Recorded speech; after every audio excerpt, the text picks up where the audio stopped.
தங்கம் விலை தொடர்ந்து மூன்றாவது நாளாக இன்றும் உயர்ந்துள்ளது. வெள்ளி விலை இன்று கிராம் ஒன்றுக்கு 10 ரூபாய் குறைந்து கிலோவுக்கு 10,000 ரூபாய் வரை அபாரமாக சரிந்திருக்கிறது. 10 கிராம் 2,900 ரூபாய்க்கும் 1 கிலோ 2,90,000 ரூபாய்க்கும் விற்பனையாகிறது.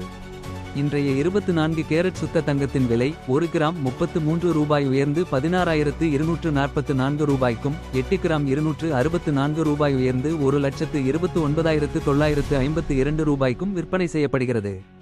நண்பர்களே, 22 கேரட் ஆபரண தங்கம் 1 கிராம் 30 ரூபாய் உயர்ந்து 14,890 ரூபாய்க்கும், 1 சவரன் 240 ரூபாய் உயர்ந்து 1,19,120 ரூபாய்க்கும் விற்பனை ஆகிறது. தங்கம் விலை மீண்டும் உச்சத்தை நோக்கி பயணித்துக் கொண்டுள்ளது.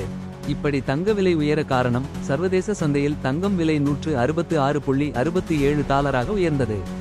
மேலும் அமெரிக்க டாலருக்கு எதிரான இந்திய ரூபாயின் மதிப்பு 90.97 ஆக உயர்ந்ததும் ஒரு காரணம். மேலும் இது போன்ற நிதி தகவல்களுக்கு எங்கள் சேனலை சப்ஸ்கிரைப் செய்து ஆதரவு தாருங்கள் நண்பர்களே.